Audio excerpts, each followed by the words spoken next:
Premier League preview show is back, ladies and gentlemen. Yes, we're going to talk about the weekend's games, the extra game weeks, and much more.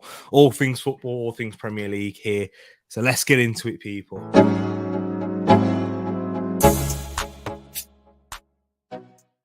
Wagwan, everyone. I hope you're doing well, and welcome back to another Premier League preview on Tereak Talks, guys. Hope you're keeping good.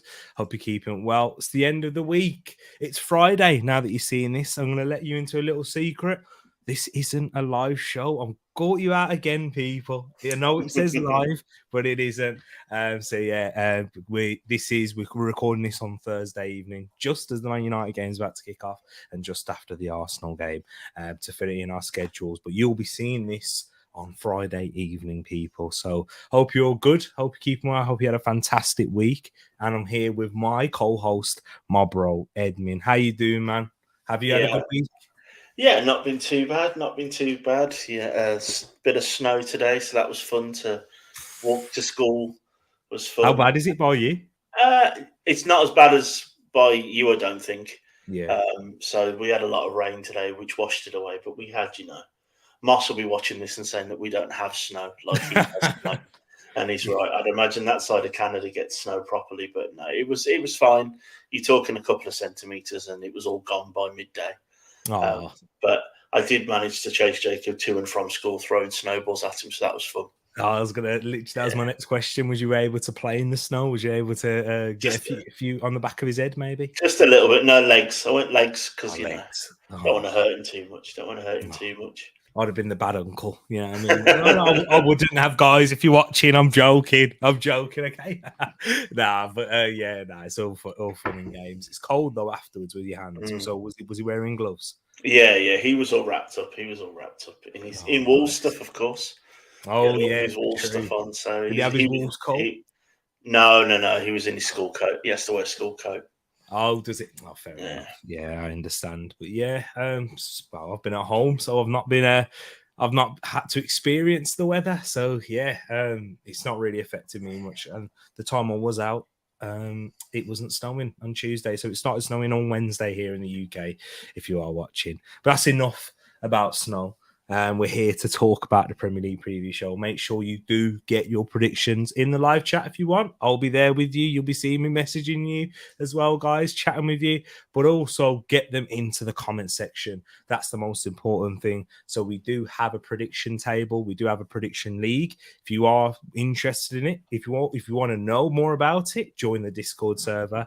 For those of you that know about it, and yeah, stay up to date within the Discord server. There's plenty of giveaways, plenty of stuff happening towards the end of the year with the channel. And yeah, stay tuned, guys, because there is things moving on in the background. I spoke to Ed about something last week that we're looking to do. So yeah, guys, all I want you to do is just push out this channel to friends and family, hit that like button, and yeah, so we can get great things happening when the season draws to a close as well. And the predictions league, and it's just a little thank you for all the support that you show to the channel, to myself, to Ed, to everyone within the community as well. So let's get into it, people, with our first game. This is the league leaders in a London derby away to a very tough side in Fulham. And bro, hit us with the records and stats for this one here. Yeah, letting people behind the curtain, we were talking before we went live, and it's difficult to pick the games this week of what's important, what's not. Everything's always important, but there's no sort of standout games like we knew last week that United Liverpool was going to be a big one. So it makes sense to start with the league leaders who grabbed that dramatic win last week, and of course should in their form here have a draw, but this isn't as up to date as 20 minutes ago when the game started. So the last 5 meetings between Fulham and Arsenal is great reading for you Gooners, with 4 wins out of the last 5 for Arsenal with just a 1 draw. Arsenal's form will pretty much be the same, so it's a draw, 3 wins and a loss in the last 5 games. And Fulham, very impressive form, with unbeaten in 5, 4 wins and a draw in the last 5. Quite proud that draw in there is the Wolves game. There is an L in there though. The Brentford game. Have I missed that one out? There we Yeah. go. Yeah. So there would have been their that last one. game was a loss, of course, on Monday. So yeah, missed that one. But still in very impressive form for Fulham, and they have been very good this season. Then Brentford, Brighton, the real surprise packages of this season. So indeed, on that there. So in terms of the injury and suspension news, the big one for Fulham, no João Palhinha, as he's picked up. He picked up second yellow card. No, not his second, his 10th yellow card. And this is his second game that he's going to miss through suspension. So it's his final one, and it's the big one against us. So I'm happy about that because he's definitely been their player of the season and one of the signings of the season in the Premier League. They will also miss Cedric Suarez. Of course, he's not eligible to face his parent club. Tom Kearney could return to the side. He's currently being assessed at the moment. In terms of that, and in terms of if he's able to recover from his ankle injury. But there will be no Neeskins Cabano and Livin Kazawa right there. So the big one, no João Palhinha for Arsenal, unless there are any injuries that are picked up after tonight's game, which doesn't look like there was from what I saw. So Gabriel Jesus, he's being assessed. I'm not sure if he's going to be fit enough to, he definitely won't be fit enough to start, but would he be fit enough to feature? Who knows at this moment in time? He's been back in training for a while now, and there's no confirmation from Arteta or anything from the club on when he will return. So we'll have to wait and see for that. No, and similarly with Gabriel Jesus, it's very tight-lipped on Eddie Nketiah as well. Whether he's going to be fit enough after he's had a little ankle injury as well over the last few weeks, over the last couple of weeks, which is why Trossard came in. And speaking of Trossard, it's unsure whether he's going to be fit for this one. If I was to say, because it is a muscular groin injury, even if it is a light one, I don't think that we will see him feature in this one. Maybe 10 to 12 days, I'd say, since the injury. And I don't think that he will be fit, as he only picked it up on the weekend. So, yeah, about 7 days ago. So we'll wait and see for that one there. And, of course, no Mohamed El-Nene. So, bro, with all that injury news out the way, of course, and suspensions, I'm going to let you go first here. Arsenal, their dramatic win up against Bournemouth, in last minutes and in dramatic fashion. Fulham losing, but in an entertaining game against Brentford. So, yeah, how do you see both sides entering this game? Yeah, I think Arsenal will be desperate to obviously keep the mini blip from just being that and being a mini blip, obviously on the back of now, 4 league wins on the bounce, is that right? Or 3? All of a sudden righting that ship. Fulham, of course, they're a lot closer to Newcastle and Liverpool than they probably thought they were going to be at the start of the season. Definitely the surprise package of the season in terms of they came in, and other than João Palhinha, probably didn't add too many high-flying names to their roster, and sit very comfortably in 7th place. It's been a much changed team, or a relatively changed team, I should say, for Arsenal tonight against Sporting Lisbon, and I think that will help. Bukayo Saka obviously played the 90 minutes. I am a little bit wary on the front line, of course, with, as you say, tight-lipped over Jesus, his return. Eddie Nketiah uncertain of his level of fitness, and Trossard too, with the muscular injury, it might be a bit too quick to come back. So does that mean Martinelli plays Emile Smith-Rowe and Reece Nelson? Do they sort of fill into the left-hand side and fill the game out together? That doesn't seem as strong as the front three that Arsenal would like to have been, and how they have been through the season so far. So I think I'm still going to edge Arsenal in this, but Arsenal, I think you probably want to touch on this a little bit, T, when you take up, but you've brought up concerns about issues from set pieces. There are some big, tall, strong players for Fulham in that, and I think with that in mind, in this Lewis Boa-Morte rivalry here, the derby, I'm going to go with Arsenal to win, but just by 2-1. And I think I'm hoping that for Arsenal's sake, because I think it's an important one. This away from home, but not too far, will help with obviously the midweek travelling that you've done this week. But I think it's going to be a tighter game than maybe that you would think first versus seventh is. But that's why we love the Premier League, isn't it? Yeah, well, first versus 20th. It was a very tight game last week. So, yeah, for sure, that could definitely happen with a strong Fulham side who are very good defensively as well.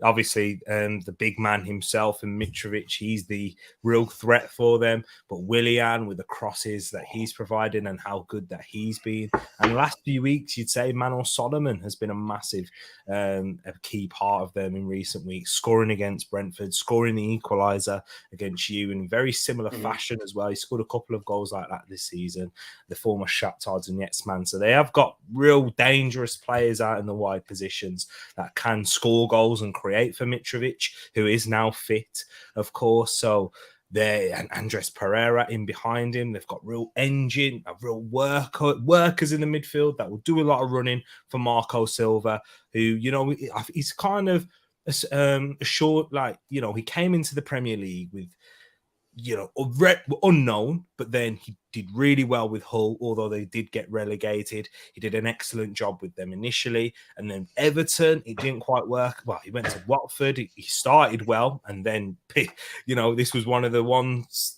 within Watford that never got sacked, but left ever so quickly and went to Everton, and that didn't work out. Kind of damaged his reputation a little bit there. But he's really picked it back up here at Fulham and showed those early signs at Hull about what he can do and his success in managing sides and really getting the best out of a lot of their players. So, yeah, Fulham are a dangerous team. Tim Ream, Pep Guardiola spoke about him and said if he was about 10 years younger, he'd be in his team and he'd play in a centre-back for him.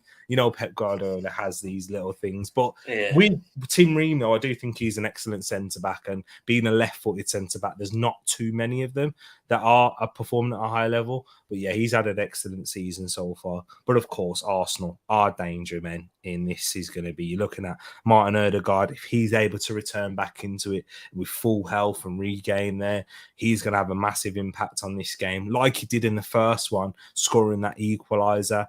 When we did go 1-0 down, he had a massive impact there. But my worry, as you said, is defending set pieces, and Fulham are a side that thrive off of those, bringing their centre-backs up, getting Mitrovic involved in those scenarios. So, yeah, Arsenal, if we're going to win this one, we're going to have to be at our best. We're going to have to be performing at our close to our peak. We can't have anything like a Bournemouth start where, flat-footed, not quite ready, and those things tend to happen off the back of European night. So I'm nervous about this game, I will be honest. I don't think the Sporting game in particular that I've just seen is a main reason why I'm nervous. But apart from, not defending from set pieces again, that's a real issue because we've conceded quite a few goals now. So that's something that Arteta is going to have to rectify with Nicholas Jova as well, our set piece coach. That's something they're going to need to work on because we were excellent at defending and scoring set pieces earlier on in the season. We're getting there to scoring again, but it's now we need to work on defending them and shutting goals out from there. You've gone for a 2-1 win. I think it's going to be tight as well. I'm going to go for a 1-0 win. I'll take that early goal, and then I don't mind riding it out, suffering in the same way how we did when we played Leeds, or in that similar fashion there. So 1-0 win. And if I was to go for a goal scorer, if I'm going to do a Paxton, I'm going to say Granit Xhaka with the goal in this one here. I thought he was much better today, actually, against Sporting. I think a big loss for Fulham, quickly before we move on, is how important Paulinho is to them. One of the signings of the season. As a Wolves fan, he was heavily linked to us before he chose Fulham. Fulham offered more money. Fulham offered London over Wolverhampton to live in. So I'm sure that helped. Wonder why. I'm sure that helps as well. But his ability, he loves a yellow card. He's one of the few players I've seen the YouTube edits of and most of it is crunching tackles and fouls. Yeah. So obviously that is his brand. That is what he does, and that will be a big loss because I think he does very much dictate how Fulham play. So I think that's really helped me tip Arsenal's balance. I think for that one. Yeah, in transition, he's their key man in when regaining possession or when defensively in springing out counter-attacks and so much more. Very true right there, bro. We'll move on into the next game, which is the champions themselves, the current Premier League winners, are also away from home, and they're also in London against struggling Crystal Palace. Ed, hit us with the records and stats for this one, because this one, is an interesting one between Palace and City. Yeah, so recent history that I think last year Palace took 4 points off Man City, and you can see that there in that draw and the win. But that does come sandwiched between City winning 3 of the last 5 games. Palace, their form, I think if you've been watching us week in, week out, you see that it's full of draws currently. 3 draws and 2 losses. And Man City, of course, there with 3 wins and 2 draws in their last 5 games. Injury news for Crystal Palace that we can see here. No Sam Johnston, he's out. Chet Decore, this is a massive one for Crystal Palace. He is suspended with his 2 yellow cards that he picked up against Aston Villa. Defensive midfielders being suspended, that's the key theme so far, and it's for the the underdogs in these games who are at home that are missing such important players. Chet Decore has been one of Crystal Palace's shining lights this season, and him being out is going to be a massive loss. And of course, Nathan Ferguson isn't available, but he's back from injury because he returned for the under-21s at the end of February. But whether he's going to be fit, after such a long time out, he's not going to be fit and available for this one here.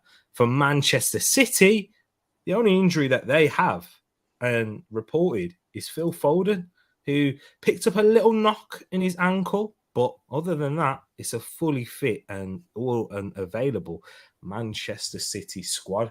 And they've had a 4 weeks rest, of course, which is the first time in a while that Manchester City haven't had to play in a competition this week and having a 4 weeks rest from a Premier League game, of course. But yeah, and this game, as we kind of alluded to, Crystal Palace, poor form, having a sticky time with Patrick Vieira, and it's not quite working out. It's not quite hitting the heights that we thought it could do after a very, very good and successful first season for the Eagles under Vieira's reign, with Elise, Zaha, those types of players. Eze, really looking forward to seeing how they can develop in this season, and with some additions, not many additions in there, not as many as what the Crystal Palace faithful will want, and Eagle Eye Football, I'm sure that they've spoke about this plenty of times as well.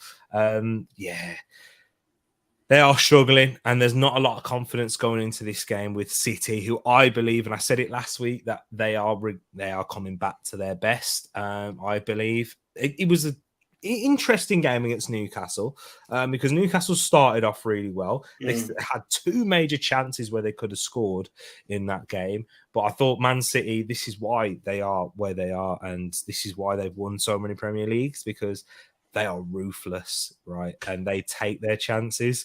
They don't spurn them as much. They do on the odd occasion, like against Nottingham Forest, and they usually get punished for that because of how they play and the high risk that they do. But the reward is great as well. So I think City are looking to build up some momentum, go on a roll. Nathan Ake, I think he's probably been their player of the season for me. Coming from where the position he was, where he was a flop signing, a lot regarded him just, 6 months ago.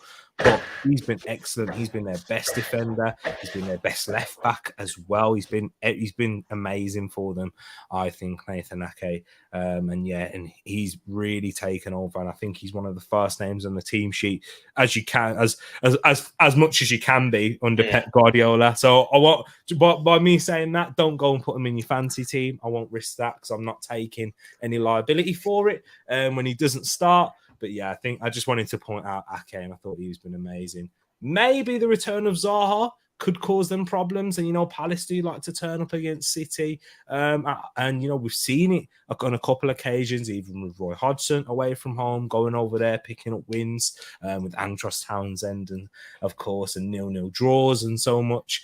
So, yeah, it'll be an interesting one. If I'm going to go with my prediction first, and then I'll hand over to you, Ed, I'm going to go for a 2-0 Manchester City win. They checked the core, missing in midfield. Yeah. I was wanting a draw, but that suspension is, once again, a bit like Palhinha, missing in, you know, not having him in transition, not having him starting up attacks and build up play. Yeah, he's very good. I've been very impressed with Czech Decore, and he's going to be a huge loss for them in that midfield, which is Crystal Palace's weakest point as well. So yeah, 2-0 Manchester City for me. What about you, bro? How do you see this game going?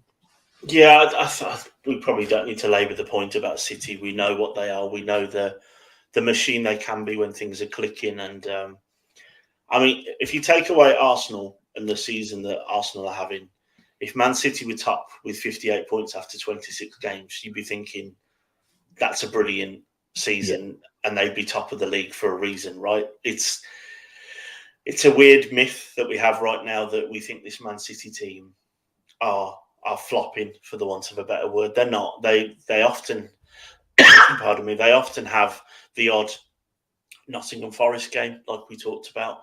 It was last year. Two of the games were, of course, against Palace. With I think Palace won at the Etihad, if I remember that right. 2-0. Yeah, because I think then Wolves played them the week after. I think we lost to them there as well. So I think we can stop that. Man City are not the Man City of last season. They are.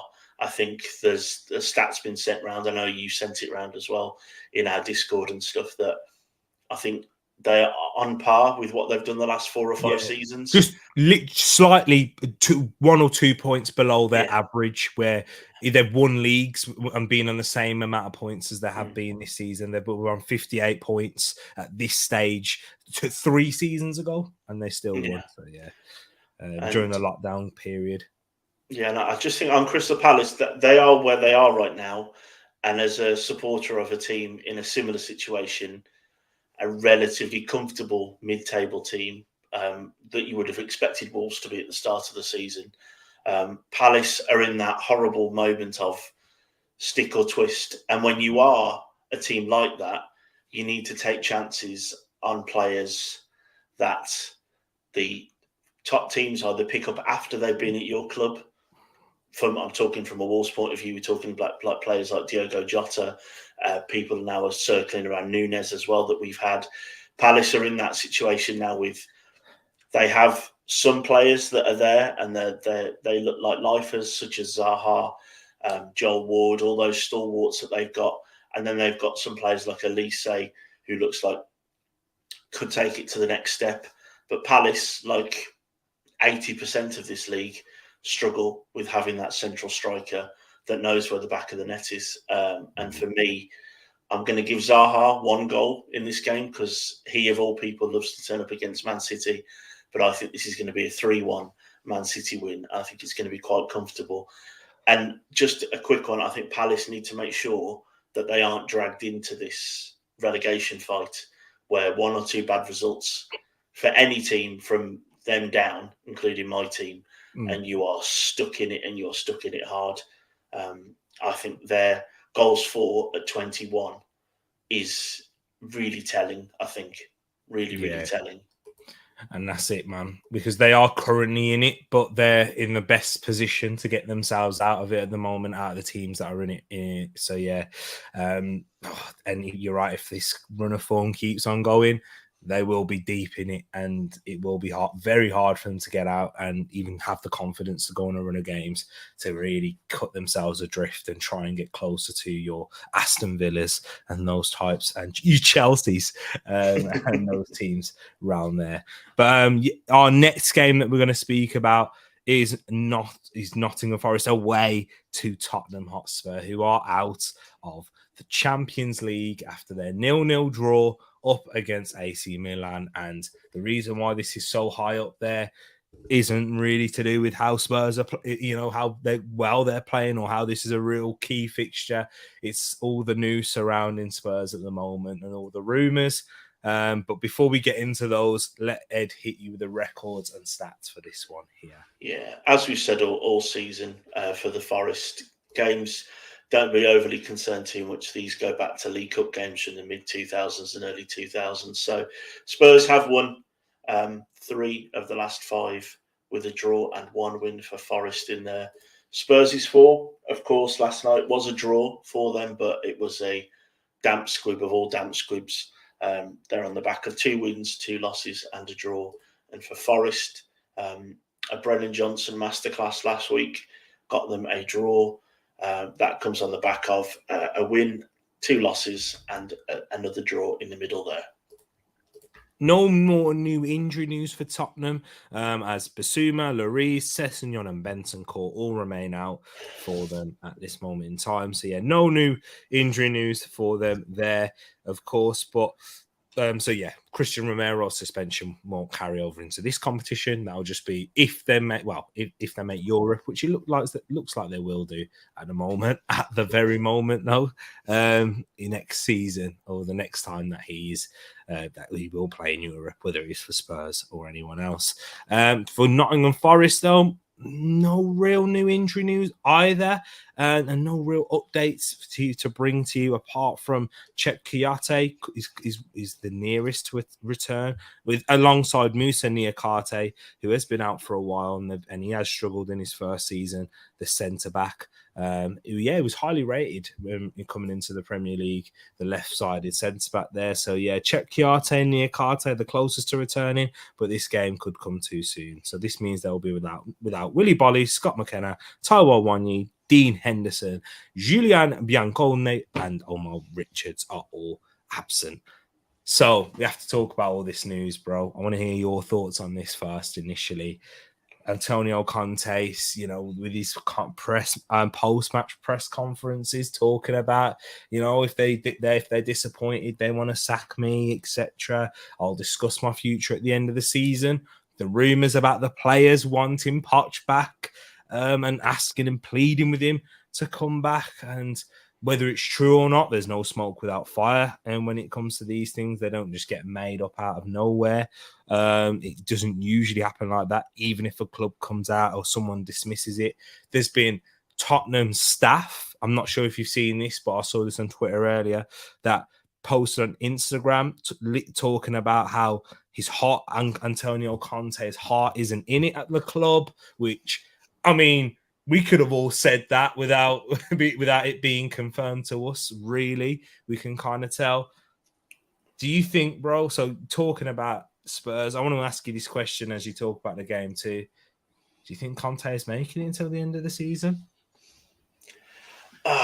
See, the biggest thing for me on that is Daniel Levy, and he's got short arms and long pockets. And if he sacks him, there'll be some kind of payout. It won't be very much because his contract's up in June, I believe, is it? So it probably won't be very much. But I think you're right. The press conference, even if you just read it, you don't need to see some of the press conferences he gave last night. He's not just got the white flag out. He's sort of got the white flag out. He's put it up the flagpole and walked off at the same time. He looks checked out, doesn't he? He looks done.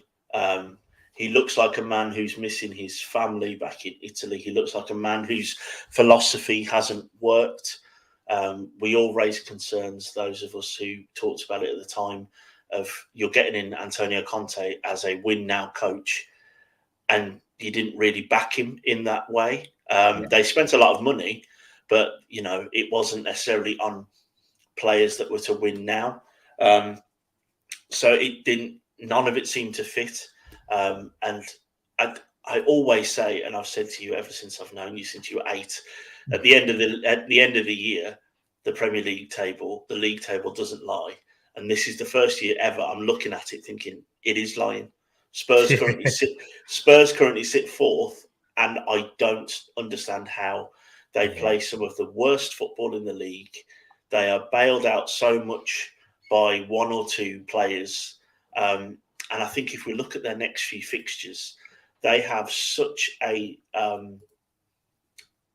what you would assume on paper as an easy running that I don't bank on them getting very much out of it. They've got Nottingham Forest, Southampton, Everton, then Brighton, and then they go to Bournemouth. So in the next 5 games, they have 4 teams that are in the bottom 6.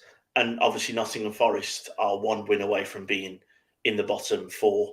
So they play people in and around the relegation zone. And of course, last week played Wolves also in and around that relegation fight.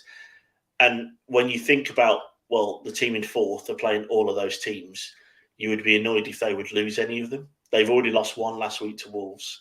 And I don't see them doing as well as they would have hoped in this game either. Spurs at home is the only thing that's sort of leaning towards maybe they will get something out in this game, but they are easily the strangest club, most hardest to predict in the league. And they don't make any sense right now. They seem to be spending an awful lot of time sorting out Beyonce concerts, sorting out go-karting tracks for NFL pitches underneath their pitch. And I get it, you have to diversify, right? Tottenham, they are where they are as a team that are a big team with a rich history, but they're not serial perennial winners. They don't do a lot in terms of silverware, and that's not a dig because you're an Arsenal fan. You know, the fact that they want Poch back and what he didn't win them anything kind of says everything that you need to know, isn't it, about the club that they are right now, is that they're harking back to better times when they still didn't win anything. So it all just seems very flat. I am going to back them to win this. I'm going to back them to win this. I'm going to back them to win 2-1. But it's a very reticent 2-1 I'm going for there. I'm going on the back of, I think Harry Kane will get a goal. And I do think Forest are still full of players that are flattering to deceive at this level. Barring the odd good performance from Brennan Johnson, who looks like he's made for this level. Morgan Gibbs-White, who is made for this level. They're still very much a championship team learning their trade with some key injuries in the defence, which still is the biggest thing for me, which is why I think they might lose this game.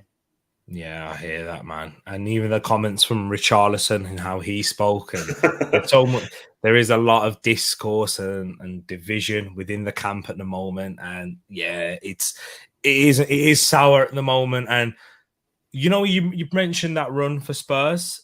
That is favourable for them in terms of if they are gonna show anything from it, apart from the Brighton game. They're all games where you'd expect Spurs to be the favourites, but as you said, they are the most difficult team to predict in this league right now. With how Jose Perez just scored for Betis, by the way, 1-1. So former Premier League player. So yeah, in this this Spurs team, they are hard because I'm not sure if I did predict a win. I can't even remember what my prediction was against Wolves, but they are Jekyll and Hyde, aren't they? And Harry Kane and everything's going through him at the moment, and his future's up in the air, and everything you said about how their club is and the mentality and all of that is all spot on, bro. It is absolutely, you hit the nail on the head in terms of how what their priority is. And it's kind of like when we moved to the Emirates, I'd say our priority was just about making into Europe and just making as much money as we can in other ways and other means, like having Brazil come and play their games in Europe there and whatnot. So yeah, and it is a turbulent time right there, and uncertainty surrounding a lot of the players. And I feel like I say it's uncertainty, but it does feel a little bit too comfortable as well for a lot of the players there. They do feel way too comfortable, and that's kind of what happened at Arsenal. And if you've got top players here, top players at that team, they're not going to want to stay. They're going to want to try and move on and win. Whereas if you've got players that are just, they're happy there, they're happy to collect their wage, happy to play in the Premier League, and it's not always just about the money, but they're happy for the lifestyle that they have, and they're content with that, and they're not really as focused on winning. And then, yeah, Spurs is the place to be, but that's not the type of players that are going to win you trophies or league titles or get you competing up there with the best. And that's why I think Antonio Conte is having such a hard time there. There's someone who's very demanding, very intense, even for the most ruthless of winners and whatnot. They've tried the approach of going for instant success and trying to go for managers who are proven winners and whatnot, and trying to bring that to the club and trying to have that as their philosophy through the managers, but not all pointing in one direction. They need to go back to just being Spurs, basically, who played good football at times, with Pochettino. Project club, that's what they are. If they can build that, and then maybe one season or a period of time where they look very good and they get close to winning trophies, maybe they may edge it one time or a couple of times or whatnot. It is a sticky situation, but I do think that Spurs will win this game as well, bro. I do think they'll win by 2-0, although Brennan Johnson, as you said right there, well brought up in terms of his performances. Slow start, but just like Nottingham Forest, they had no cohesion, but now they're finding Steve Cooper's really starting to find his best team. They're not performing at a ridiculously high level, and they are kind of overachieving their expectations, and kind of over, if you're talking about expected points, they are overachieving in that sense as well. But when you've got ruthless players and you've got creative players like Gibbs White, and Brennan Johnson, they are going to be a major threat in any game. With those players there. So, and the table, and the final thing on Spurs, it is a bit of a lie indeed, because if Newcastle, Liverpool, and Brighton all win their games in hand, they will move down by 3 places. So, so you are right. The table is lying right now. They're not the 4th best team, because I do believe that at least one of those clubs will take over them at one point as well. So, 2-0 Spurs, I've gone for. Now, let's talk about, as I mentioned when I was in the middle of the Spurs, Manchester United. If you keep seeing me look up people, it's because they are currently playing right now. At home, up against Southampton. Their, first Premier League game since what happened 7 days ago. And it will be 7 days in between this game and the last one. Of course, 7 being the key number. But Ed, bring us the record and stats for this game here. And have you got any 7s? No, I was trying to do something with Luke Shaw and can I make 23 into 7, but I couldn't do it. So just go with the Luke Shaw derby. So Man United versus Southampton here. An old bogey team of Man United's in the 90s when I was growing up watching them. Unbeaten, however, for Man United in the last 5. T could probably give us a live update on how they're playing right now. The BBC website has said that Weghorst has missed a sitter. So he's missed a couple. Yeah, he has. Make of that what you will. But Man United's form, of course, that loss sticks out there from their recent form, and it sticks out because of obviously the nature of the loss as well. Talking of losses, Southampton have an awful lot in the last 5 games. 4 losses and just that 1 win in the last 5 games in this game. Injury news for Manchester United. There isn't many major updates either in regards to this, apart from Anthony Martial returning back to training. Marcel Sabitzer has picked up a knock recently, which meant he is uninvolved in this game here up against Real Betis, but he could be back for this one on the weekend as it is a minor injury. And of course, long-term absentees in Donny van der Beek and Christian Eriksen are out. So too soon for Martial. Sabitzer could return. And apart from that, unless there's anything that happens at the end of this game or during this game, there's no new injury news here. For Southampton, Carlos Alcaraz, who scored the winning goal up against Leicester, who could have been sent off in that game for sure. He picked up a small knock, but he should be fit and available for this one here. And then other than that, no Juan Larios or Valentino Livramento for the Saints, who are looking to, go on they've got a decent run of form in, for a team down there and at the bottom part in the last few games. But Man United versus Southampton. Right. So, of course, Man United, although they lost 7-0, to Liverpool. You are looking at this straight away and you're saying they should bounce back. This is a perfect game to bounce back in at home up against a side down there in the relegation zone where you can get a bit of possession, gain a bit of momentum, get the crowd on your side if you can score early, and really get back onto the good run of form that and the good feeling in and around the club at that moment in time. Of course, well, that they had before that Liverpool game, which I do think, and I kind of been shut down by a lot of United fans by this, and I'm interested to hear your thoughts here before I give my prediction, because I think, bro, that defeat mixed with other things will actually hinder their season, and it will give them a knockback, because I've seen it happen with Arsenal, right? I've seen heavy defeats like this affect us when the mentality isn't quite there. It's not quite as strong as it should be. We've won FA Cups. Trust me, guys.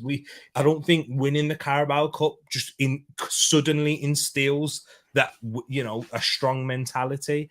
We've won FA Cups and we've still gone to Chelsea and lost 6-0 and whatnot. I've been through it, and I've seen how that does affect our season for the rest of it. Yes, we finished top 4 on a lot of these occasions, but we were knocking in and around the title races before we got these heavy defeats. So, I do think this could have an effect on them in the for the rest of the season. I'm not sure if it will, mean that they're going to drop out of the top 4 or be in real danger of that. But the reason I want to ask you, do you think that can have a real effect on their season, or do you think they'll just brush it off and bounce back and then go on a good run of form again? Well, I think optimistic United fans are going to hope for that, right? They're going to hope that, this makes men of these players that went through that loss. But 7-0 is so professionally embarrassing, and the performances that were put in, and more important than the performances, the attitude and the body language of some of the leaders in that group and that game shows that all is not well under the surface there at Man United. Ten Hag is doing a great job. I think we've been quite honest and open with that. As a kid of the 90s, it's ingrained in me to hate United, but I think hats off to the job he's done.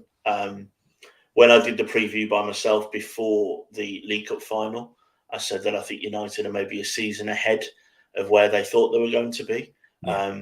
And that's all credit to him and the players for getting them there. They are and have been running the hot hand of Rashford recently, which I think may have helped paper over some of the cracks. Absolutely. But it's the mentality for me. I think we talked about it just before we came live, didn't we? That Ten Hag's put the same 11 out that lost 7-0 against who are they playing tonight right now? Real Betis, sorry. Betis, yeah. So that is a good move, I would say, from an outsider's point of view of, right, this is your chance now to bury this now, get it done over and done with in the middle of the week in a Europa League game where eyes will be watching, but it's not quite the same as a Man United-Liverpool game. But yeah, I think that 7-0 for me, when that happened, that was me saying, well, that's they're out the title race now, right? Not just the loss of 3 points. That performance and the mentality that was shown by some of their players shows that they're not ready for that next step. And maybe some of the more realistic United fans that we know, such as Paxton in the TTF, were talking about it was far too early for that, saying that they were in that in the title race.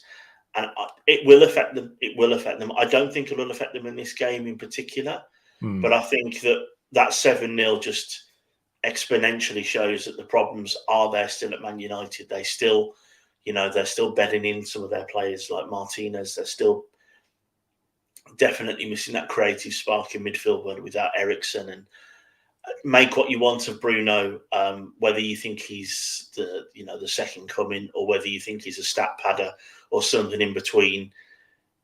He's not a leader for me, and we've obviously known what they've done to previous captains of that club when they make memes out of them until they lose all confidence. So I think the United fan base maybe need to take a little step back and think that we've won a League Cup, we're going to get Europe next year. More than likely, they're going to get Champions League. They are still ahead of schedule, but there is still some deadwood. There's definitely still some deadwood for Ten Hag to get out of that club. Absolutely. Totally agree with that there. In terms of my prediction for this game, Manchester United, I do expect them to pick up the win. I don't think it's going to be the prettiest of performances either. I think Southampton will cause them more trouble than a lot of them will think of. I don't think it's going to be a comfortable win, especially the fact that he hasn't changed his side. And it's always more difficult after European fixtures anyway, no matter who you're coming up against in the Premier League. But I do think it will look comfortable on the scoreline. I'd say 2-0. Manchester United, but Southampton will cause them more problems. And you know what? It's hard. I don't even know why I'm giving them a clean sheet. Because, James Ward-Prowse, free kicks, set pieces and whatnot. You're not changing it, sorry. Can I go 2-1, bro? Move it to 2-1. Yeah. Sorry. If that was your score, I do apologise. No. I've gone for it. Everything you just said, but I've given them an extra goal. So 3-1. Definitely have a lot up front. We all know, I think Rashford scored tonight again, hasn't he? So we all know that they're, running his hot hand right now. We know that Southampton are susceptible. We know that Southampton are not in the best of form, even though they did all right last week. But I am still giving them a goal in this because I think United definitely have some leaks there. Yeah, the one thing I'll say about United is, when you have a player like Rashford who can just score a goal out of absolutely anything, you've always got a chance. Yeah. You've always got a major advantage of winning games with a player like Rashford. So yeah, he was quite literally the reason why I backed United last week. Oh yeah, of course. I just thought Rashford was on this tear, and I just thought he didn't play on the left. He didn't give Trent anything to do, did he, going backwards? Which was, I think, one of the first times I've sort of questioned Ten Hag a little bit. So I think that'll be humbling for him as well. But I do think they'll have enough in this game. Yeah, absolutely. And we'll move on into the next game, which is against that team that picked up 7 up against them. And it is Liverpool away from home up against Bournemouth in this game. And I just had a look at the last 5 meetings. Kind of shows you where this game's going to go. So we won't probably spend too long talking about how this could go. But yeah, Ed, hit us with the records and stats for this one here. Yeah, just quickly as well, you did back Wolves to beat Spurs last week. So I think you had the best week. I'll try and get the table up at the end. Oh yes, so people can see where they are if they're not in the Discord. But yeah, Bournemouth v Liverpool. 18 times these teams have met. Bournemouth have only ever won once, and of course earlier on in the season was a quite humbling loss at the start of the season under Scotty Parker that cost him his job. So yeah, five losses for Bournemouth in the last 5 games. Liverpool, of course, on the back of that big win last week, 3 wins, a draw, and a loss in the last 5 games. And for Bournemouth, for some reason, I don't have their form written down on the banners, but I can tell you that they've lost 3 of the last 5 with a win against Wolves and a draw the week before. So 3 losses, a win, and a draw in the last 5 games for Bournemouth. For Bournemouth, they have no new injuries to their extensive list to add, but they do have some players who could be returning. Main one being Marcus Tavernier, who missed the Arsenal game due to an injury, only just came back, but he could be back for this game here. Not sure whether he will be. I'm not sure whether they'll risk him. They'll probably hope to bring him back for those big games coming up after the international break or against Everton, which they do have Everton soon, I believe. So yeah, that'll be, they'll probably look to get these types of players back into Tavernier, Jefferson Lerma, Hamad Traore, Lloyd Kelly, those being the main ones who are closest to returning, as they are still without David Brooks, Junior Stanislas, and Ilya Zabaraini, who is their record signing, the centre-back. So yeah, if they have struggled with conceding goals, and you can see why, missing their skipper and their record signing at the back as well. So yeah, we'll wait and see for Bournemouth there. So yeah, quite a few injuries that most likely missed this game. Liverpool's injury list is easing a lot better. No actual returnees. Actually, yes, I'm lying to you there. So that we could see a return of Naby Keita and Joe Gomez for this game, could be the key word. And others such as Arthur Melo, Calvin Ramsey, and Luis Diaz aren't all expected to be back until after the international break. And with Calvin Ramsey, he probably won't play a game this season. But Luis Diaz and Arthur Melo returning after the international break as well, with Thiago Alcantara. So, Ed, the record right there, it's leaning one way. Liverpool gaining momentum. The real key topic here is, of Liverpool and Nottingham Forest, bro. I've done it. I did it to both. I went at the start of the season, Nottingham Forest, yeah, they're going to stay up. They are. And then stuck with it, stayed strong even when they were like rock bottom and whatnot. And just before they hit their form, I said they're going to, that's it. They're going down now. I'm folding. With Liverpool, I still think they're going to get top four. And then when they lost to you, they're not getting top four anymore. Since then, they've gone on a ridiculous run. We're like 5 clean sheets in a row, scoring goals, getting key players returning. Do you think Liverpool are going to finish in this top 4 now, bro? I think I stayed with them all the way through, thinking that they would. Stronger the man than me. I thought I was wrong for a long time. I'm gonna stick with it, and I'm going to stick with it with what I said a few weeks ago. I think the match winners we saw last week in that 7-0 and Paxton and other United fans, it's not to rub it in. It's just what happened last week. I think they will. I think we've talked about Tottenham's false position. Newcastle seem to be on a slide into draws that might see them slipping maybe even out of European places with their current form. So I think Liverpool, riding that hot hand, Van Dijk, better performances recently.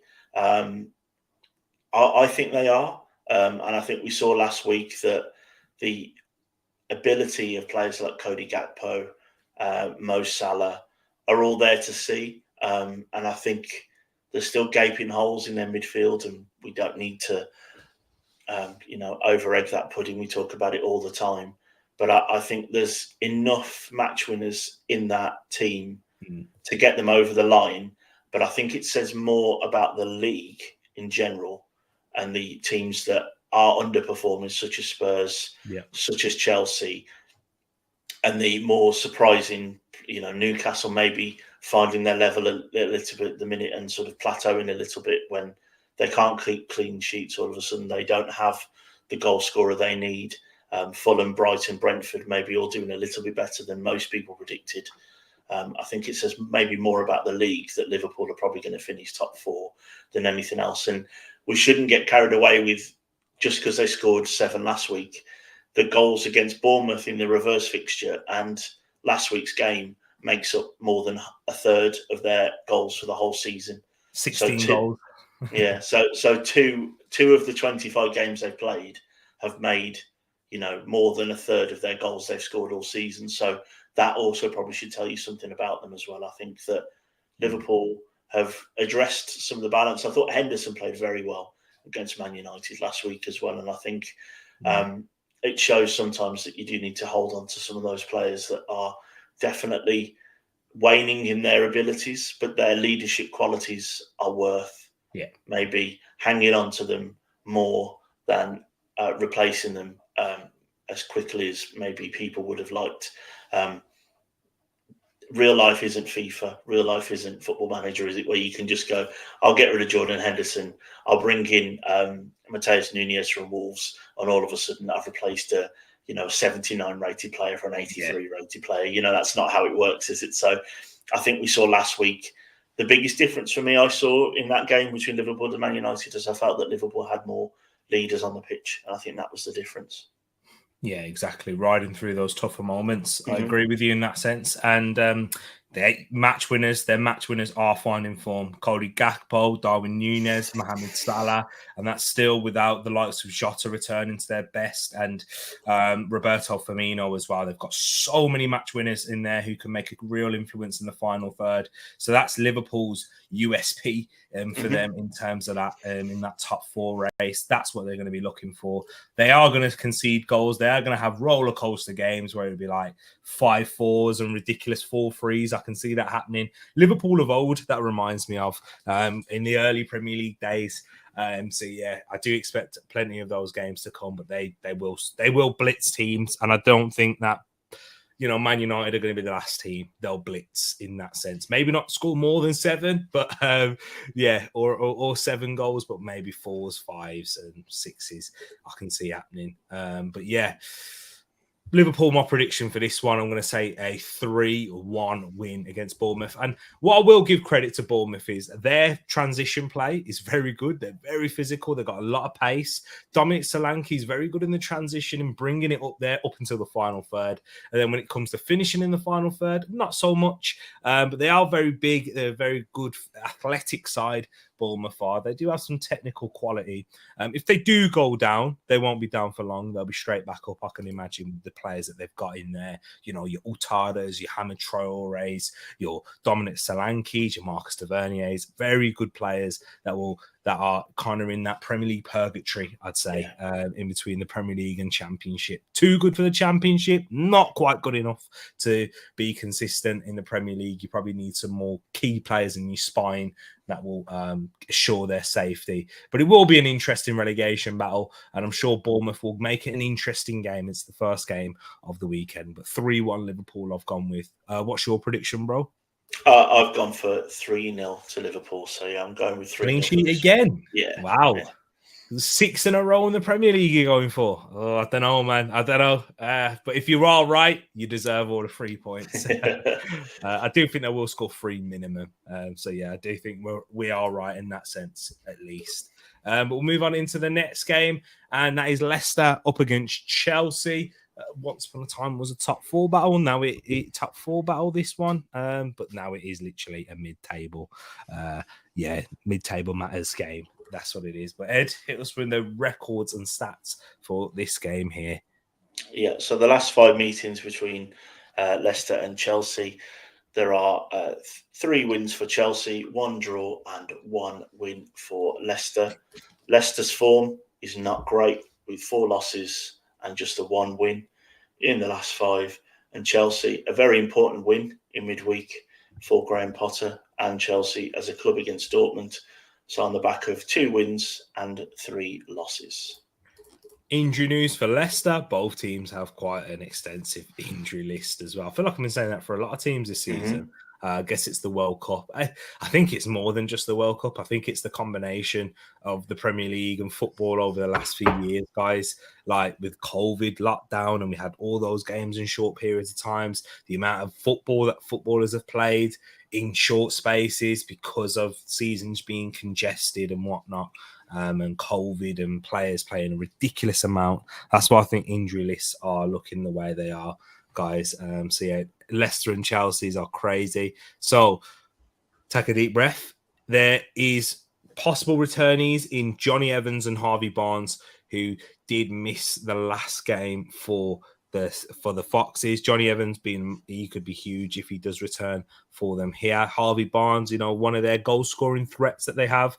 Kind of like the Robin to James Maddison's Batman in this team, I'd say at the moment is Harvey Barnes. Him and Johnny Evans will have late fitness tests, whereas Victor Christensen, Ryan Bertrand, their 2 left backs, are out. So it looks like Luke Thomas will remain right there, and Yuri Tielemans won't return until after the international break, and quite a bit after as well, in that sense. And we won't see their other left back / right back in James Justin until the end of the season. For Chelsea, as far as I'm aware, there is no new no new players onto the injury list unless there are more, of course, that come later on with Graham Potter's press conference tomorrow. Mason Mount, he's been assessed with his groin injury, so he's missed the last couple of games due to that. Cesar Azpilicueta, he should return for this one after he picked up that head injury, that concussion up against Southampton. N'Golo Kante, this game comes too soon for him to return, but he is back in training and continuing his rehab there and trying to get closer to being on the pitch. Edouard Mendy, Thiago Silva, they both won't return until after the international break as well. So with all that being said, injury news there, bro, how do you see this game going? And I just want to, is it a turning point for Chelsea? The reason why we've brought them here is because they are through to the quarterfinals of the Champions League. Is this it now for Potter? Is this his time to really, where he's found his best squad? He's going to try and build some momentum and try and end the season on the high to install some of that belief from Chelsea fans and the players, of course, because he has received a lot of belief from the hierarchy, I'd say. I think it's got to be now or never, right? I think we've got a couple of weeks now where the performances were still up and down, but the results were good.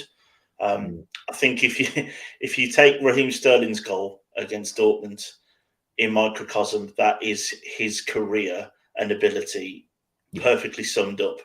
It's a great movement to get where he is. Then he completely swipes the first shot.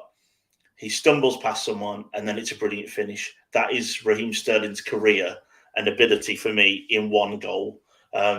We know the quality he's got, but sometimes it can just seem a little clumsy and a little lacking at times. But the end result's always positive. Potter's got to, at some point, be able to gel this squad together. There is no point for me in him being sacked. I don't see how that helps anybody. I'm not overly fussed personally how Chelsea do. I'm not a big fan of the way they do their business, but that's if I take my own personal opinions out of it. They have a squad full of players that I like to watch. They've got some exciting young talent that they've spent an awful lot of money on. What's the point in getting rid of a project manager when that's what this is? It's just a very expensive project, isn't it? That's the difference. Whereas you think of Potter at Swansea and at Brighton and Ostersund's, it was all about making the most of, smaller parts and can you make them into something bigger and sell them on?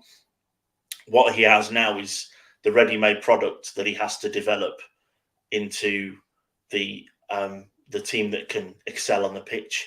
And I think it was important that he celebrated with the fans against Dortmund. I think towards the shed end, he was giving some fist bumps, and I think he got more cheers and boos coming back.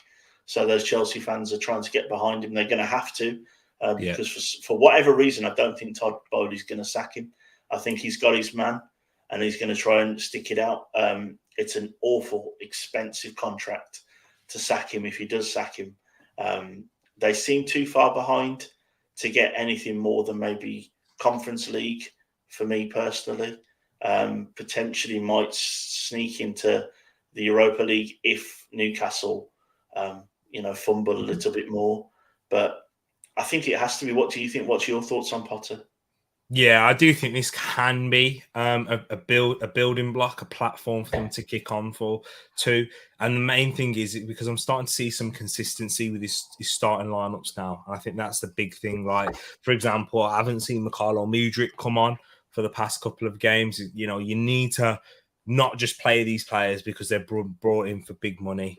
Give them time. Certain players will need more time to adapt, no matter how much they cost. It doesn't really change those things.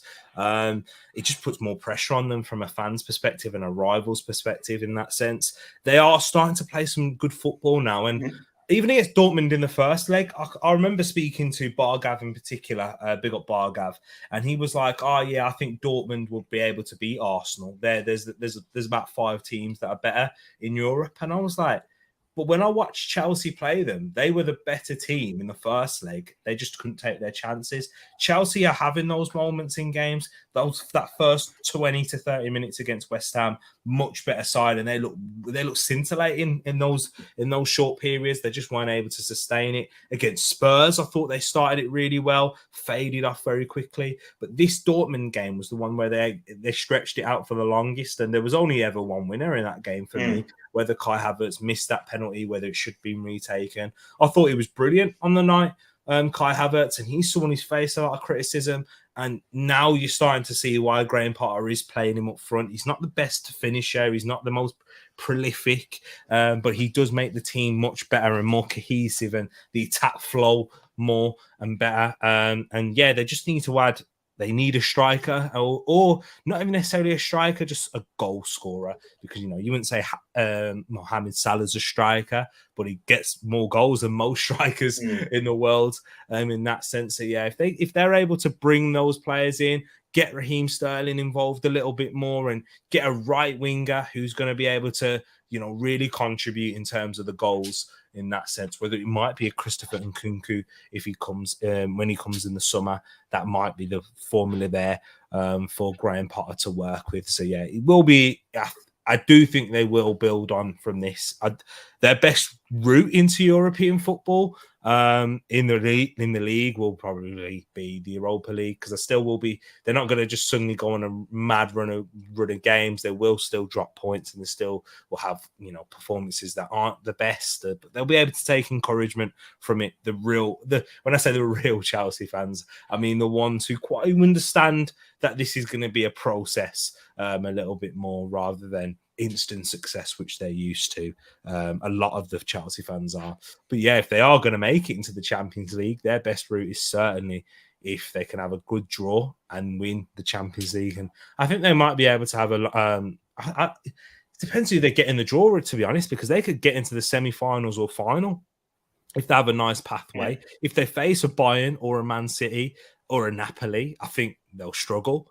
But if they get an AC Milan or a team like that, I think they've already beaten them in their group. So there is a way for them there, and to really build belief. And even if they don't win the tournament, that they can see, signs of growth with Potter. So yeah, in this game, I actually do think that Chelsea are going to win this one too. But I think is it your turn to go first? Yeah, it is. Prediction? It is. I'm going with a 1-0 Chelsea win. I think it's going to be a bit scrappy. Yeah. But I just think Leicester they're not really even flattering to deceive at the moment. Their form, like I talked about, is what it is, and I think there is the only thing that makes me think otherwise is I'm a big fan of Harvey Barnes. I think he's incredibly progressive and attacking player. And if you ask me to pick him or Maddison, I'd pick Harvey Barnes 10 times out of 10 personally. Wow. And I see Chelsea winning this 1-0. 1-0. I was initially saying 1-0, but I'm going to go for 2-0 to be different, right? Yeah, I do think it will be a tight, and it won't be the most entertaining watch. Leicester without Maddison. Without Maddison, they aren't as dangerous going forward. Correct. He is their key man in goals scoring and creation. In that sense, everything does go through him for Leicester there at the moment. So, yeah, I think that Chelsea will win this by 2-0. It'll be a 1-0 for the majority of it. And then maybe we'll see a counter-attacking goal towards the end as Leicester are trying to press for an equaliser there. So, yeah, 2-0 Chelsea in that sense. So, next game, Leeds versus Brighton and Hove Albion. Big game, massive game for Leeds. And you know what? Arguably an even bigger one for Brighton if they're going to reach for the stars this season. But Ed, hit us with the records and stats for this game here. Yeah, so in the last 5 meetings, it doesn't read well for Leeds fans, with 3 wins for Brighton and 2 draws. Leeds form, they are on the back of 4 losses and a win in the last 5. For Brighton, quite an impressive 3 wins, a loss and a draw in the last 5 games. For Leeds, in terms of injury front, we could see the return of Rodrigo, their key man in terms of goals. He has been missing for a while now with an ankle injury, but he's back in training, and it'll be a late fitness test whether to see he'll be available to be in the squad. And that the same goes for Sinistera, Liam Cooper, and Patrick Bamford as well. So they could be massive returnees for Leeds' survival push for the end of this season right there. If they can keep those players fit right there in Bamford, and hopefully he can, I don't think he will regain his form that he had in his first season under Bielsa, but he does make an impact when he does play. And Rodrigo Moreno and Sinistera could cause problems for them there. And then we've also got for Brighton in terms of injury front, no new injury news. Adam Lallana still out, no return date for him. Levi Colwill, he's ruled out. No, he's not actually. He's being assessed for this game, so he could return potentially. And the same goes for Tereak Lamptey, who has been called up by Ghana national team. So they must have received an update that he should be back before the international break right there as well. And we may see the return of Jakob Mulder, who's been out for all of this season due to a knee injury he picked up at the end of last. And we could see him after the international break, but not for this game. If anyone who thought maybe we might see him, I don't know if you'd be excited by Mulder, because I do think he was a decent player when he came in initially. And yeah, a very versatile midfielder, tall, rangy, 2-footed, can play left back. I mean, Graham Potter plays anyone in any position. So yeah, it'd be interesting to see where he'd play, where De Zerbi would have him in his team. But yeah, that's all the injury news there. Leeds versus Brighton. Anthony's just scored a wonderful goal with his left foot there. 2-1. Leeds versus Brighton. This is huge for Leeds. At home, it's a very tough game.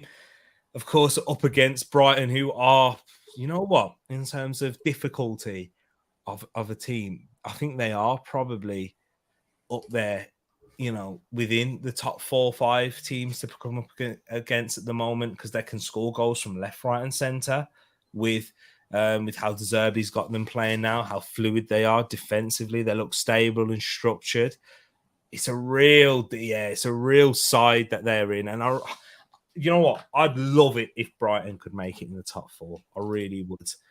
Even if it meant that we couldn't get Caicedo and Caicedo stays there, or if he goes for an astronomical fee, I don't mind that, because they're probably one of the most interesting sides to watch in the Premier League outside of Arsenal, Manchester City at the moment, in terms of how they play football, how they build up, how they really trust and work as a machine right now. Matoma, the excitement that they have, and the exciting players, and Evan Ferguson, I've spoke about him in the last few weeks now, what a player he is. Danny Welbeck, and Ed Legend right there, and he's been very good for them when he's been fit. It's just about staying fit for him. And Pervis Estupinan, and there's been so many good players to watch for him.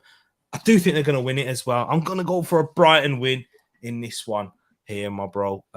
So yeah, I'm going to go for a 2-1 Brighton win. What's your thoughts on Leeds versus Brighton? Yeah, I think you're right. It's massive for both teams in different ways, because obviously Leeds at home may be hoping to pick up a draw with this Brighton team where they are now. But I think just quickly on Brighton, their next 4 games are all very winnable. So they've got Leeds away, Palace, the big weird derby, at home. Then they've got Grimsby in the quarterfinals. So don't forget, they might, more than likely, you would think, be in the semi-finals of the FA Cup. And then they have Brentford and Bournemouth, sorry.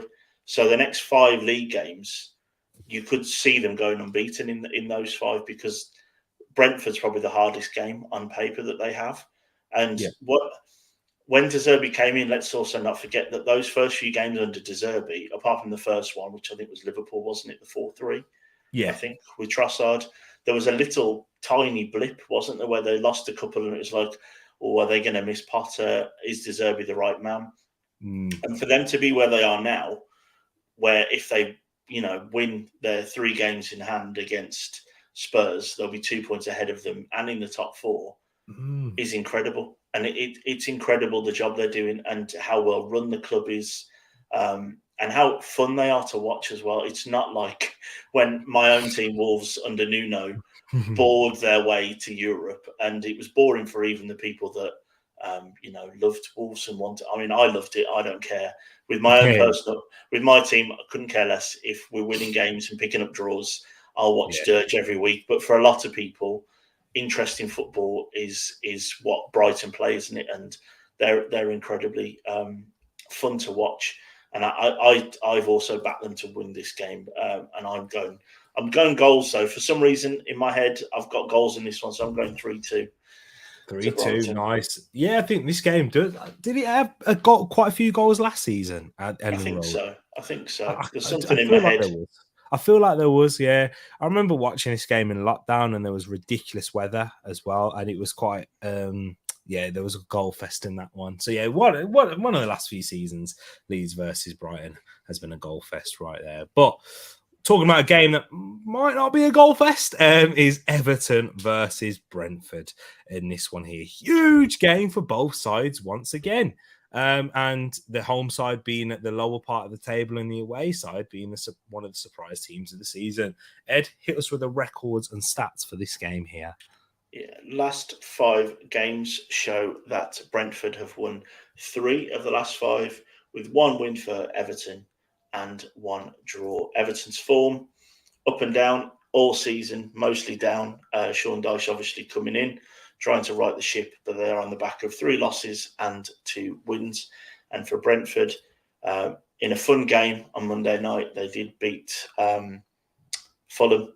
So they're on the back of an unbeaten run of 5 with 3 draws and 2 wins, justifying where they are in the table at 9th right now.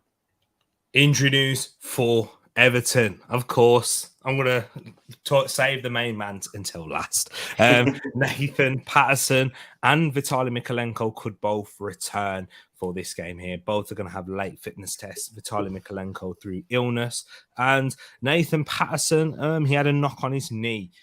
So he could return. And Josh Townsend won't return, most likely for this season. But the main man himself is 50-50 with that thigh injury, according to Sean Dyche. So he could return for this one. Sean Dyche has said that there are positive signs for sure. But yeah, he's early days, he says, as he's only just been on the grass. So yeah, we'll wait and see whether he'll return for this one, whether Sean Dyche is going to want to risk him and throw him in as Man United make it 3-1, Bruno Fernandes scoring. Dominic Calvert-Lewin returning, that'll be big for them. And speaking of strikers, we haven't had an update on Ivan Toney yet, so he's going to be available as it stands, unless we hear something in the next few days or so. But for Brentford, only Keane Lewis-Potter and Thomas Strakosha, who are both going to be out. Apart from that, they've got a fully fit squad. So, yeah, decent news for both sides, I guess. And so with it being 50-50, with it being touch and goal, most likely, if I was going to say Ed, I don't think that he will start. I don't think that he will start him in this game after being early days, but he may feature in the squad. We'll wait and see. But Ed, how do you see this game going here, Everton versus Brentford? I think, not that Sean Dyche thinks this way, but I think a game against Ben Mee and the monsters that Brentford had is maybe not the right time to test Dominic Calvert-Lewin's thighs, elbows, whatever it is that's hurting him. How do I see this game going? I'm going with a draw. I'm going to go straight out with this one. There's not overly too much to talk about in this game in terms of how they play against each other. I think we know what Brentford are. They're an incredibly well-drilled outfit with set pieces that are a set feature for them. And of course, Ivan Toney continues to do what he does. One of those players that if you haven't picked him up for this week's double game week for Brentford, if you haven't done your FPL team, might be worth getting him in now just in case something comes in with obviously what's going on with him and the betting allegations, some of which he's admitted to. I'm going to go 1-1 in this one, but I think, again, just quickly, I did some looking up of who was playing who previously, and I think the next few fixtures for Everton could very well make or break their season. They have Brentford, then they have Chelsea away, then they have Spurs, and who knows what Spurs team is going to turn up, and Manchester United in the next 4 games. If they don't pick up 3-4 points out of the next 4 games, with everyone playing everyone else around them, they could be in for a sticky time, which is why another reason why it might be that Dominic Calvert-Lewin is kept to more 75% than 50% for the upcoming games, because then they go on a run in April where they play Fulham, Palace and Newcastle, and all of those teams might be done, set with where they are after 30 games, and they kind of know where they're going to be. So I think it's a really important March for Sean Dyche and the Toffees. Exactly, yeah. Sticky time for the Toffees, maybe. Yeah. Is that what you're saying, Ed? Yeah, it is. Oh, yeah. And the high-flying bees, we'll have to wait and see. But I think you've said a draw. What was your score for the draw? 1-1. 1-1. If it is going to be a draw, I think I need a 0-0 because I got Tarkowski and Rico Henry in there. So, yeah, I wouldn't mind a draw. Tarkowski, since I brought him in, just been conceding goals left, right, and centre. Yeah, same. I think we all brought him in for that double game week. Conceded 2 against against Villa, 4 against Arsenal, 2 the other day. You expect better. We're under Sean Dyche, but yeah. So keep a clean sheet, please, Everton and Brentford. I haven't got Ivan Toney yet. I was thinking of putting him in, but I'll take a 0-0 because I'm sure a lot of people have Ivan Toney as well. I've gone for a 0-0 draw right there. And for the penultimate game of the weekend that we've got here is Newcastle versus Wolves. Ed, hit us with the records and stats for your mighty Wolves away to the Toon Army. Yeah, I think this is more of a you appeasing me to keep Villa last. Because I think this would definitely have been last if I wasn't a Wolves fan. I think Newcastle versus Wolves. If you don't know, normally this game ends 1-1. In all of my life, we seem to have drawn against Newcastle 1-1. And that does show a little bit in the stats there where you can see 3 draws in the last 5. And I would bet at least 2 of them are 1-1. I know exactly the one earlier on the season definitely is. But I think all 3 might be 1-1s with 1 win each in the last 5. Wolves on the back of a smash and grab, I'll be honest, last week against Spurs, where we completely changed our team in the second half and did much better. 2 wins, 2 losses and a draw. And Newcastle, of course, on the back of 3 losses and 2 draws, which includes the League Cup final. For this will be a positive for you here, Ed. Joe Linton, he's going to miss 2 games now after he picked up his 10th yellow card up against Manchester City. So no Joe Linton. It looks like it'll be a touch and go whether for Fabian Schär if he's going to be fit. I think it's due to protocols why he wasn't able to play up against Manchester City due to the bad facial injury that he took in the game that me and you were watching. But he managed to play the rest of the game, which was very weird because he looked very dazed at the time, and the fact that he carried on with today, with how cautious they're meant to be, etc. They weren't very cautious for that, and of course we understand that the player's not going to want to come off. It's a final, etc., etc. But I'm going to criticise the doctors here. They should have known about this. It's their call. It's their call, not the players. Exactly. So that's where they need some criticism for me. The Newcastle doctor right there, or the medical staff.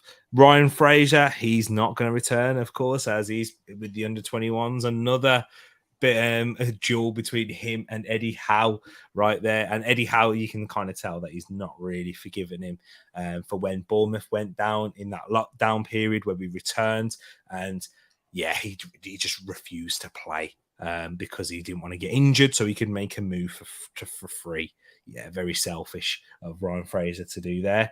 Now he's getting his comeuppance, I'd say, in this scenario.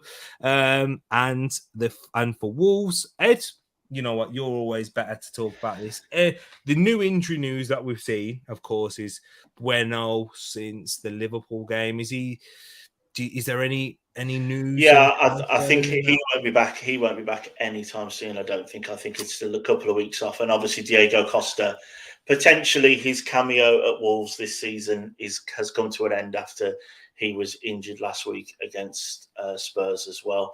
And I think other than the usual Chiquinho with the awful horror tackle that he got hurt in pre-season, I think Bueno, Costa, and Chiquinho are the three players that would normally play or at least be in the squad that aren't available. There you go, right there. Appreciate you for that one, bro. It's just a shame with Bueno, man. Just when he was hitting the ground running and getting a good run in the team. But hey, he'll bounce back from it, I'm sure. Newcastle versus Wolves. It's my turn to go first. Yeah, I think it's going to be a very... I'm going to kind of go for a 1-1 draw. As you've given me that hint right there. And I think I remember watching this, like Ruben Neves scoring away at St. James's Park recently. Was it last year or the season before? Yeah, Neves scored in the box. I think it was a header. I think yes, or a shot of some kind. I think it was a goal mouse scramble type goal.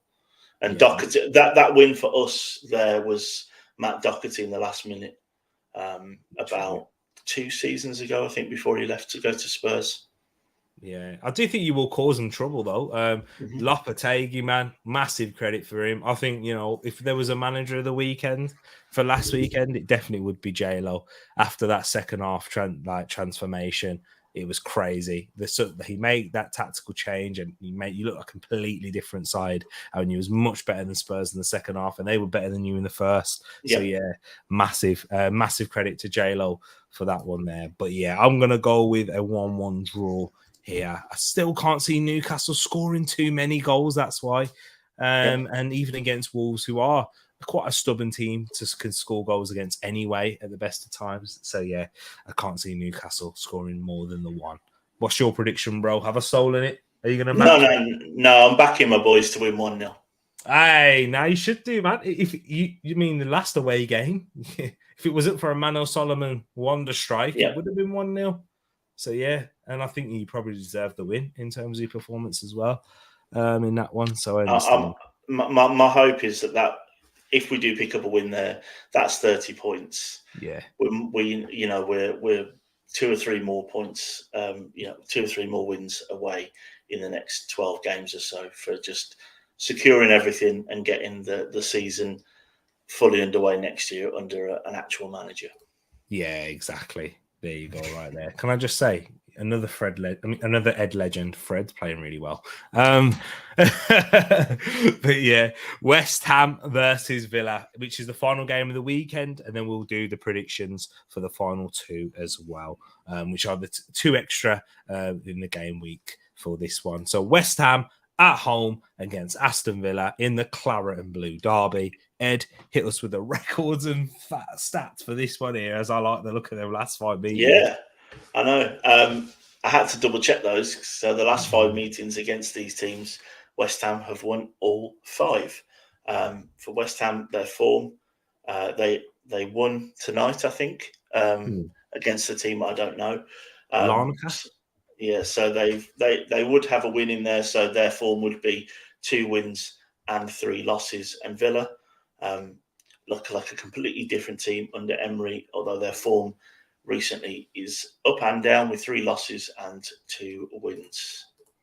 There you go, right there. In terms of injury news for the Hammers, only Lucas Fabianski, who hasn't got a return date due to his cheekbone fracture and the eye socket, which is, as I mentioned before, is the exact same as what Kevin De Bruyne faced in the Champions League final. And Vladimir Kufal, who has a plantar fascia issue on his heel. So he's got a foot injury. I've had that. That's so painful. Have you? Yeah. I had that playing 5-a-side. Popped. Ooh.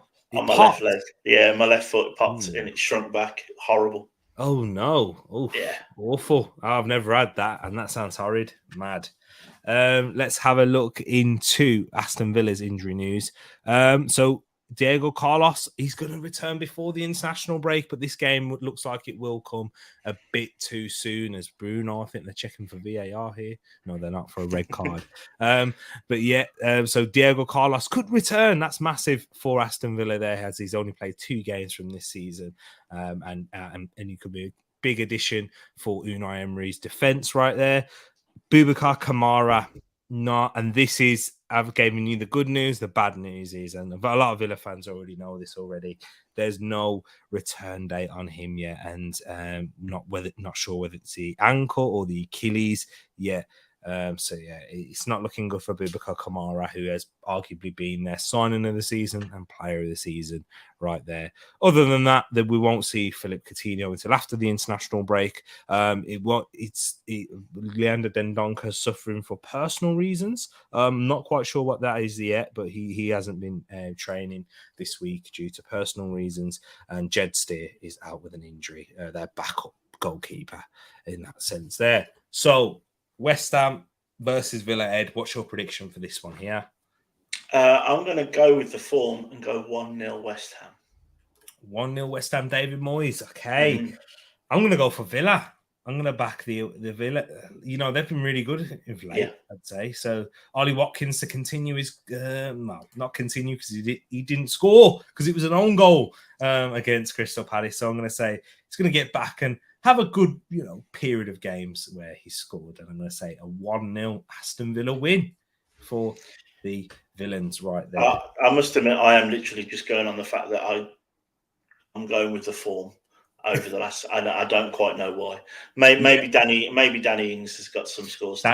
True. Danny Ings, gets his former side. This is the side that sold him as well. That'll be interesting. And for the final two games as well, Brighton and Hove Albion versus Crystal Palace and Southampton versus Brentford. Do you have the records and stats for these ones here? I do, yeah. So for the incredibly weird derby that is Brighton versus Palace, but it is very much a derby. They hate each other. There is 4 draws in the last 5, which of course has that scandalous draw from a few weeks ago in the weekend that VAR died. 4 draws and 1 loss. So the 1 win there for Palace in the last 5. And for Southampton, Brentford, we have 3 wins for Brentford and 2 wins for Southampton. But I believe that does go back, those last 1 or 2 go back to Championship days. Brighton versus Palace. I've got, because we've already given you the injury news, guys. So yeah. Just doing scores. Brighton versus Palace. Brighton. Sorry, Eagle Eye football fans. Sorry, Palace fans. Sorry, Louis. Sorry, everyone who is a Palace fan. I do think Brighton are going to grab this one here. I'm going to say 2-0 to Brighton as well. It could even be more, I think I'm being generous by saying that, in all honesty. What's your prediction for this one, bro? Yeah, all of those people, I'm not sorry. I want you to lose, so you get dragged into this with my team. I'm going for a big 4-0 win for Brighton. Whoa, that's what I mean. I think that could happen, but I thought it'd be nice. But now you might be right. What's your prediction for the Southampton Brentford one, bro? So for Southampton Brentford, if Tony's still there, he's going to cause them big issues. I am going to back Brentford to win that, and I think it's going to be, let's go 2-0. It's difficult with these midweek games because obviously you don't know exactly what's coming up. So I'm going to go with 2-0 with what I know as we speak right now. Do you know what? I'm going to go against you again. Another one where I'm going against you. I'm going to go for Southampton to win this one. When you said Tottenham are the hardest team to predict, I think Southampton are. Southampton are getting there, aren't they? Now they definitely getting there. The fact that they've drawn with Arsenal this season and they've beaten Manchester City, although it was in the League Cup, etc. Done the double over Chelsea. And still very much down there towards the bottom. But then they've lost to a 10-man Wolves. They've put in some awful performances. Yeah, they are really all over the place, aren't they? And it is difficult because we are like a week away from when these teams play, so a lot could happen in the meantime. So yeah, exactly. I think we can take these predictions with a pinch of salt. But what are you going for? 1-0 Southampton. I don't know what I'm predicting now. I got Rico Henry in my team. I should be able to before you go. While you're wrapping up, I'll try and get the table on board. Yes, so guys, just as Ed's getting the table up, guys, thank you for tuning with us and thank you for sticking around and watching this. And I'm sorry it's not a live one, just in terms of I thought you know, a lot of you want to keep an eye on the Man United game, as I have throughout this stream, have been doing also. And yeah, with it being such a short turnaround from the Arsenal Sporting game, I thought the Arsenal fans will probably want to hear more about the Sporting game as for now. And yeah, move straight on back into the Premier League with this one here. So yes, Ed, if you could give us a quick zoom in for us, yeah, please. I can try. Let me know if it's zooming in. Is that zooming in? Yes, that's zoomed in. Yeah. Perfect. Yeah, we should be able to see that a bit more clear. If you can't see it, guys, if you're listening, who's at the top, you know who it is. It's Edmin, who has been top and clear for a while, you know, running away a bit like Napoli, I'd say, in there at the top. But he has got a chasing pack coming. There is an issue there. So you should be. You're in joint second. You're in joint second. This is joint second. It hasn't saved over. If you're not in the Discord, I do put it in the Discord as things are going. So we've got me at the top. Then we've got Rich from Eagle Eyed Football in second with T. Then we'll have Moss, who's in third, and then we're down into Jacob, who's my son. We've got Paxton, Mr. 200, King, Wilf, Grace, and Tishi. And of course, down here, Shay, if you are watching, mate, you got your extra 3 points, for getting 5 of the 7 goals that Liverpool did. T gave you some bonus points there. So yeah, and we've got Luke, B&B, David Lee, and everyone. Luke is doing exceptionally well. A shout out to Luke, who didn't start doing this until about 12 weeks in. So the fact that he's on this many points is important. And I believe we're going down. You've Raj, that you're there down there, mate. So make sure you get your stats in. I saw you make your 3 Talks debut in midweek. So well done for that. And we'll have prizes and other things going on, won't we, T, as we will, as the season ends out. Yes, exactly, people. Stay tuned, keep predicting, keep staying up in there, guys, and you will be in with a chance of winning a prize. It's just a thank you for all the love and support. Whenever you join in, people, whether you've just joined now, whether you've been here for a long time, guys, I really appreciate the love and support you've shown. Guys, we're going to wrap this up here as well. Thank you to my brother Edmin for co-hosting and joining me tonight. It's been an absolute pleasure, as per usual, talking football with you, my bro. And yeah, I'm looking forward to this weekend's games. I'm sure there'll be plenty of upsets and things that we'll get wrong, as we usually do in the Premier League, and that we'll talk about in the next week's preview show as well. We're back to doing that live next Friday with the Arsenal game being so late on Thursday. There is a game on Friday as well. Okay. Because we'll talk more about this. We'll do scheduling. We'll do scheduling off camera. Yeah, there's a game every single day next week. Okay. I believe. So yeah, we'll have to try and sort something out for that one there. So yeah, guys, love to you all. We are out. Any final words, bro, before I cut? No, just come on, you Wolves. Come on, the Arsenal. Let's go. Catch you later, guys.